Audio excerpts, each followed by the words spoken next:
They never left. Chapter 1. The Signal. Rain wasn't supposed to fall in the Australian heartland, yet it had rained for 3 straight days. The desert surrounding Black Ridge Observatory had transformed into a landscape of cracked earth and shallow pools that reflected a sky the colour of bruised steel. Lightning flickered silently beyond the distant hills, illuminating the enormous radio dishes that crowned the ridge like giant white skeletons staring into infinity. The locals had a saying, "When the desert drinks, something wakes." Dr. Ethan Thorne had always dismissed stories like that. He believed in measurable things, numbers, physics, radio frequencies.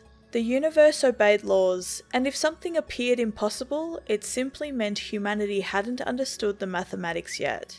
That certainty was why he had accepted the transfer to Black Ridge. It was one of the most isolated astronomical research facilities on Earth. Hidden deep in the outback, more than 200 kilometres from the nearest township, no city lights polluted the sky. No commercial radio signals interfered with the telescopes. Out here, the silence of space arrived unfiltered. For Ethan, it was paradise. At least, it had been. The observatory housed 12 scientists and engineers, each an expert in their field.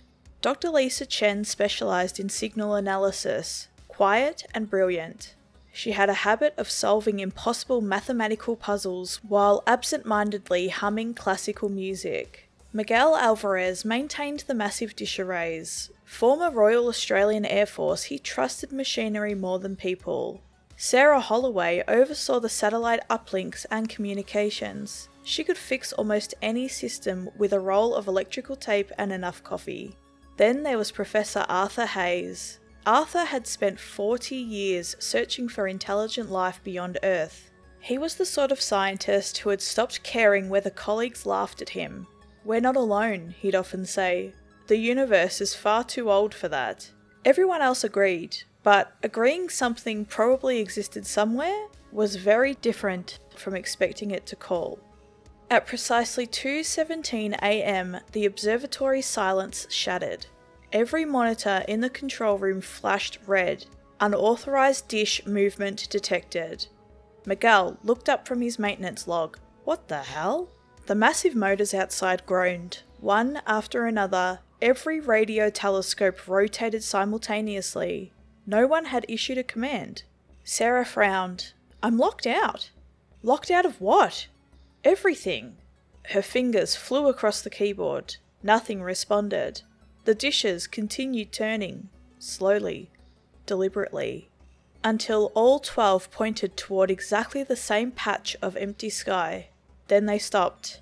Every alarm ceased. Silence returned. For several seconds, no one spoke. Arthur finally broke it. "Record everything." Lisa routed the incoming data to the central servers. At first, nothing appeared unusual. Background cosmic radiation, hydrogen emissions, the familiar static hum of deep space. Then, the speakers crackled. One sharp burst. Another. A low vibration rolled through the room, not loud, but impossibly deep, as though it had travelled an unimaginable distance before arriving. The waveform appeared on every monitor, perfect, symmetrical. Nothing in nature looked like it. "That's artificial," Lisa whispered. "No," Arthur replied. His voice had become strangely quiet. "It's intentional." The room listened. 27 seconds passed, and then thump. Not through the speakers, through the building. Coffee rippled in mugs. Computer screens vibrated.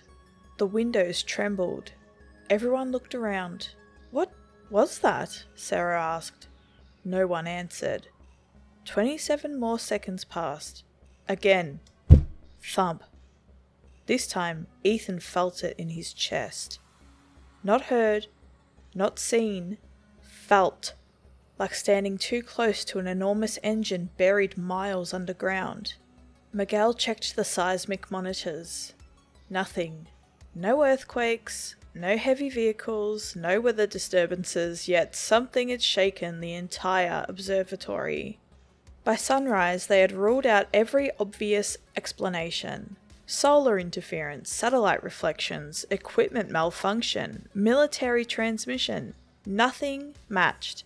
The signal continued exactly every 27 seconds, never changing, never drifting, as though the universe itself possessed a heartbeat.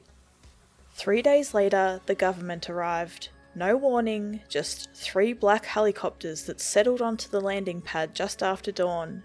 Men and women stepped out wearing plain grey uniforms with no insignias, no ranks, and no names.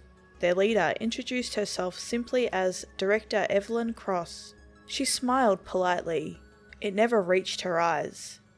From this point forward, she announced, Black Ridge Observatory is under federal authority.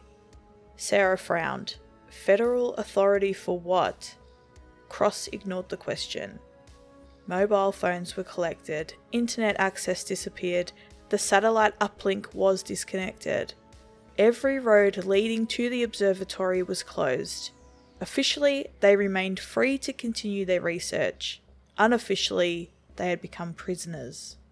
That night, Ethan couldn't sleep. The heartbeat continued. 27 seconds. Always 27.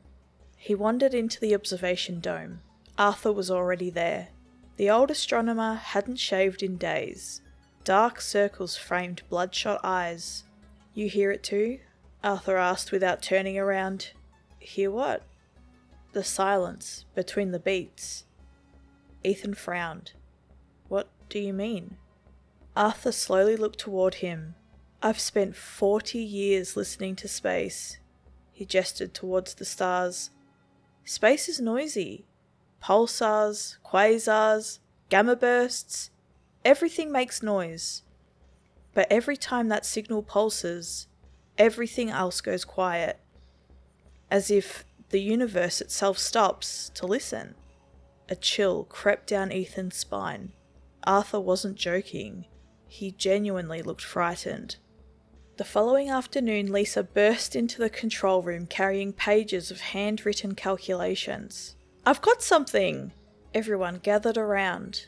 The interval wasn't consistent. It is, Miguel replied. I measured it. No. Lisa spread her pages across the table. The heartbeat stays constant. The silence doesn't. Tiny differences, milliseconds even.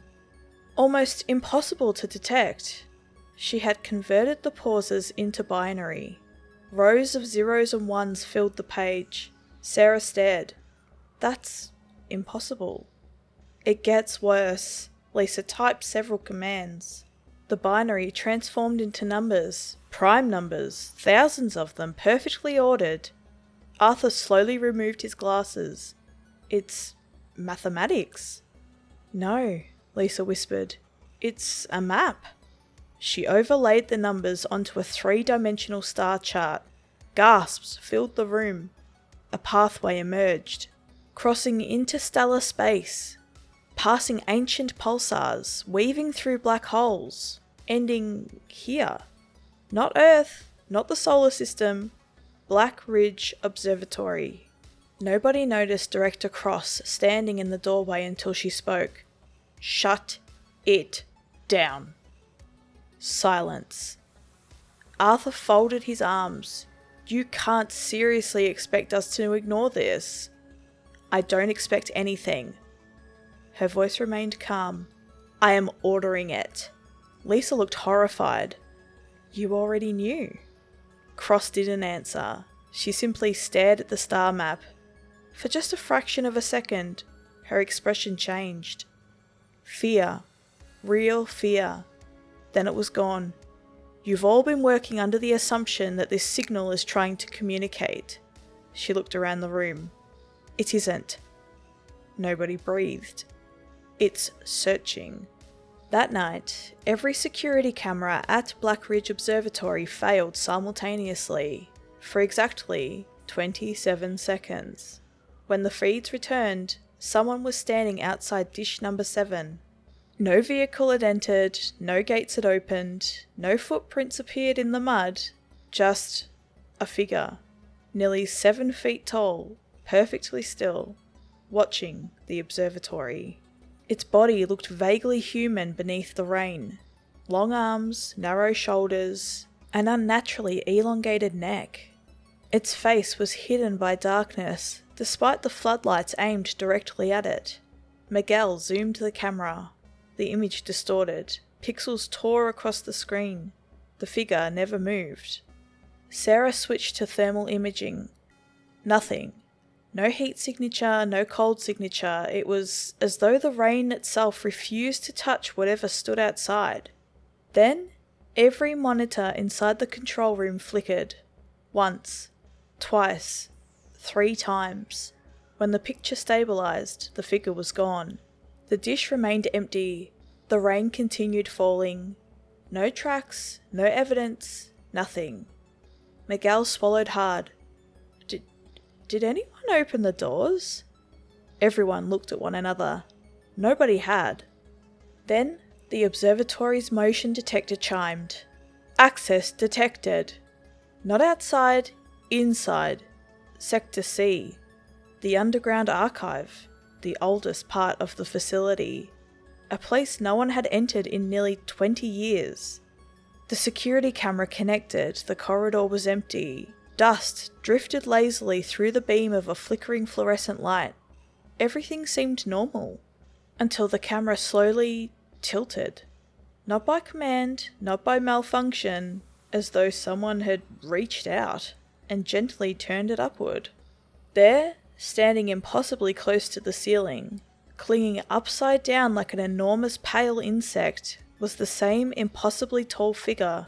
Its head rotated 180 degrees, and for the first time, it smiled.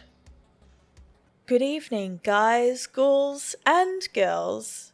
Thank you for watching my latest narration video. Please like and comment on this video and subscribe to my channel if you enjoy what I do here. If you have a good ghost story that you would like to share with me, or a spooky story you'd like for me to narrate, please feel free to email me. All of my social media links are listed in my Linktree, including Red Circle for my podcast, Twitch, where I occasionally stream whatever game I feel like in that moment, Discord server that I run with my friends that are fellow creators, and you can even buy me a coffee. Feel free to connect with me on any of the linked platforms. I really appreciate any and all support.